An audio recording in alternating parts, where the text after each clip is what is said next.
Hi class student. Now I am going to start questions number 5. Questions number 5 I am going to start. Up to questions number 4 I have already completed the videos, and just you can check the playlist. Yes, you can check the playlist and watch from there. Now I am going to start questions number 5. Questions number 5 solution. Questions number 5 solution. Question number 5 हाम्रो यहाँ दुईटा triangle दिएको छ है, दुईटा, एउटा PQR छ, एउटा QRS छ है, दुईटा ट्रायंगल दिएको छ। हामीले छुट्टा छुट्टै निकाल्नु पर्ने हुन्छ। इन राइट एंगल्ड ट्रायंगल के त PQR को पहिला गरौँ। In right angle triangle PQR, in right angle triangle PQR। Angle के त यसमा के छ त Q छ, Q = 90 degree, angle Q = 90 degree, angle Q = 90 degree, angle Q = 90 degree. अब त्यसपछि हामी लेखौँ taking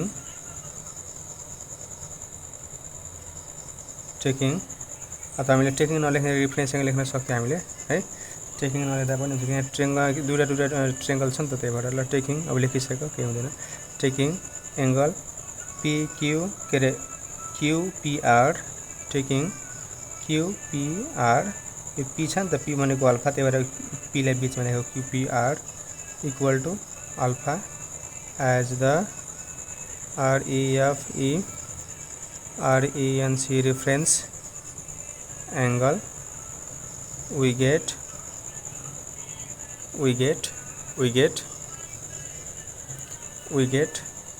perpendicular PEN DICUL perpendicular P equal to, अब हेर्नुहोस् होला यो रेफरेन्स एंगल यो भयो भने परपेंडिकुलर के हुन्छ हाम्रो QR, त्यसपछि hypotenuse HYPO TENUSC hypotenuse, H equal to hypotenuse के हुन्छ हाम्रो यसको अपोजिट के हुन्छ PR बेस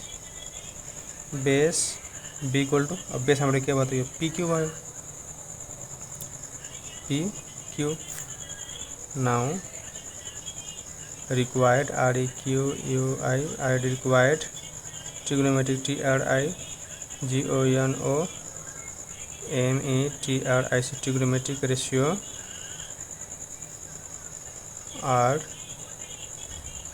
given below। हाम्रो के हुन्छ साइन अल्फा, हाम्रो रिफरेन्स एंगल के छ त अल्फा छ, त्यही भएर sine alpha P/H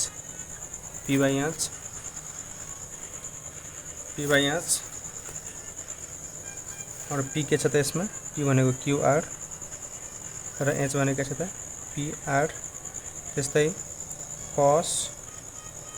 alpha formula के हुन्छ हाम्रो B/H, B भनेको छ हाम्रो PQ र यहाँ चाहिँ H भनेको छ त PR, tan alpha P/B, P भनेको छ त QR र P भनेको छ त PQ।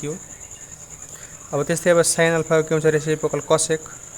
COSEC cosec alpha, cosec alpha को के हुन्छ यसको उल्टो भयो H/P PR/QR त्यस्तै कोसको के हुन्छ सेक अल्फा H/B PR/PQ त्यस्तै टेनको के हुन्छ कट अल्फा के हुन्छ यसको उल्टो भयो B/P PQ/QR यसरी हामीले निकाल्न सक्छौं। अब हाम्रो यो ट्रायंगल त सक्यो, अब अर्को ट्रायंगल के छ हाम्रो यो छ QRS छ। अब लेखौँ नाउ अगेन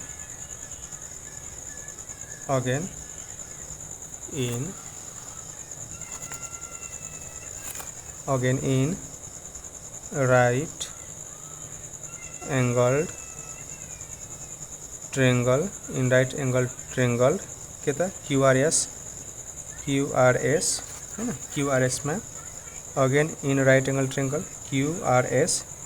हाम्रो के हुन्छ त एंगल, अब यसमा 90 डिग्री कुनै S angle S equal to 90 degree and and हाम्रो यो बीटा के भयो त reference angle and angle QRS equal to beta as the reference RENC reference angle we get perpendicular PEN DICULR perpendicular P equal to अब हाम्रो यो reference angle यो beta भएपछि रेफरेन्स एंगल यो बीटा भएपछि अपोजिट के भयो त यो QS भनेको त perpendicular so QS hypotenuse HYPOTEN US hypotenuse H equal to हाम्रो हाइपोटेनियस हाम्रो के हुन्छ त्यही QR हो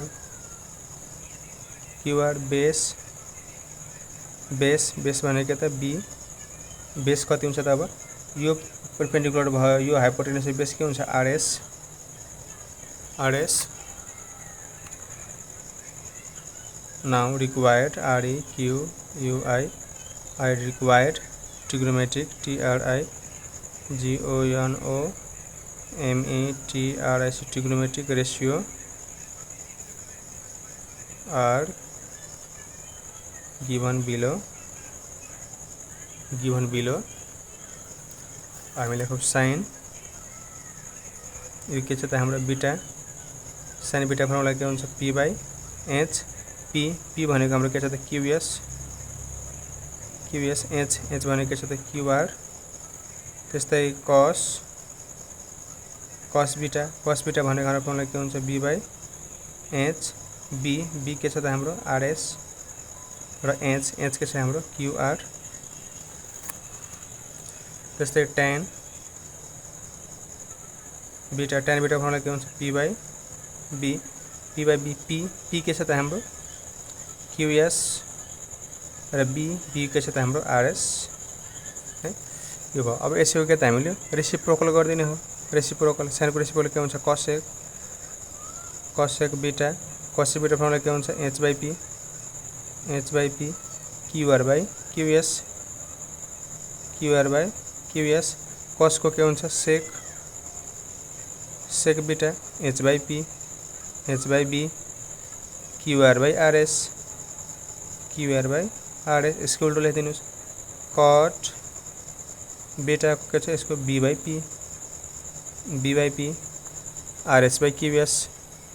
RS/QS यो भयो हाम्रो क्वेशन नम्बर 5A कम्प्लिट भयो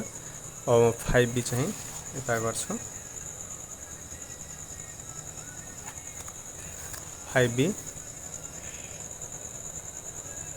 5B सोलुसन हेर्नु त ल यसमा पनि हाम्रो दुईटा राइट एंगल ट्रायंगल दिएको छ एउटा ठुलो र एउटा सानो एउटा PRQ अर्को के त PSQ दुईटा छ हामीले पहिला कसको निकाल्दा यसको निकाल्दा जुन निकाल्दा नि हुन्छ के हुँदैन जुन निकाल्दा नि हुन्छ म यसको निकाल्दा PRQ वालामा okay in right angle triangle के त PRQ एंगल अब यसमा 90 डिग्री कुन त यो हो Q ठुलो ट्रायंगलमा 90 डिग्री कुन हो यो Q angle Q equal to 90 degree त्यसपछि टेकिङ अथवा angle Q 90 degree and taking लेख्नु पर्दैन यसमा छोटा छ नि त ट्रायंगल त्यही भएर एन्ड एंगल हामी रेफरेन्स एंगल कुन त यो नै हो PRQ इक्वल टू के त alpha as the RENC reference angle अब हामीले के गर्ने भन्दाखेरि perpendicular PEN DICULR perpendicular perpendicular कुन हुन्छ त अब यो हाम्रो रेफरेन्स एंगल हो भने परपेंडिकुलर के हुन्छ PQ त्यस्तै hypotenuse HYPOTEN US hypotenuse H अब हाइपोटेनियस के हुन्छ त हाम्रो यसको अपोजिट के हो यो PR base B equal to अब बेस के हुन्छ यो हाइपोटेनियस भयो हैन यो परपेन्डिकुलर भयो भने बेस के हुन्छ क्यूआर लेखौँ now required required required trigonometry trigonometric trigonometric ratio are given below के हुन्छ त हाम्रो साइन यो के छ हाम्रो रिफरेन्स एंगल अल्फा छ हैन यो अल्फा हो साइन अल्फा के हुन्छ p बाई एच पी हाम्रो के छ त pq र एच भनेको के छ हाम्रो pr हैन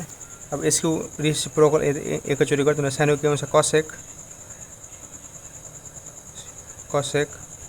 अल्फा के हुन्छ त equal to h by p equal to pr by pq त्यस्तै अब साइन पछि के हुन्छ cos अल्फा के हुन्छ b by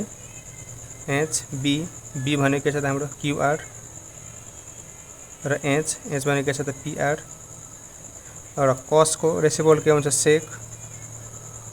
sec alpha equal to लेख्दिनु h बाई b यसो pr बाई qr और के हुन्छ tan अल्फा भनेको के त p बाई b p के छ त हाम्रो pq b भनेको छ त qr और tan को रेसिप्रोकल के हुन्छ cot alpha equal to b by p के त qr बाई pq यो भयो हाम्रो एउटा ट्रायंगल के भयो त कम्प्लिट भयो हाम्रो ट्रायंगल PRQ कम्प्लिट भयो अब हामी ट्रायंगल कसो त सानोको PSQ को गरौँ PSQ को अगेन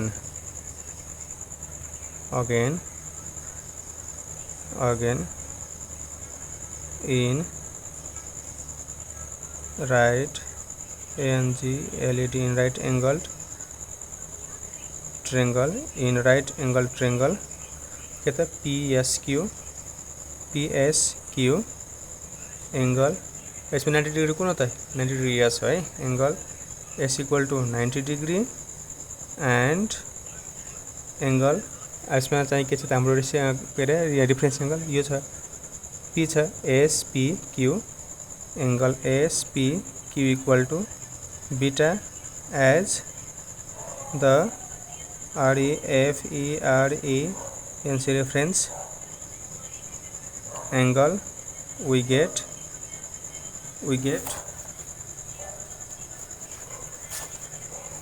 अब हामी निकाल्नु परपेंडिकुलर PER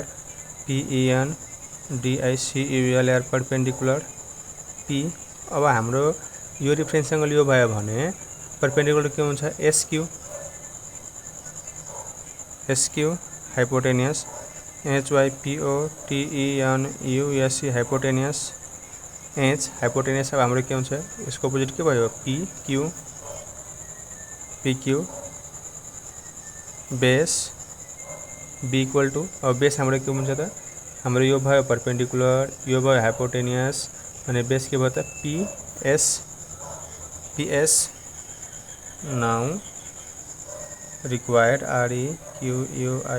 required trigonometric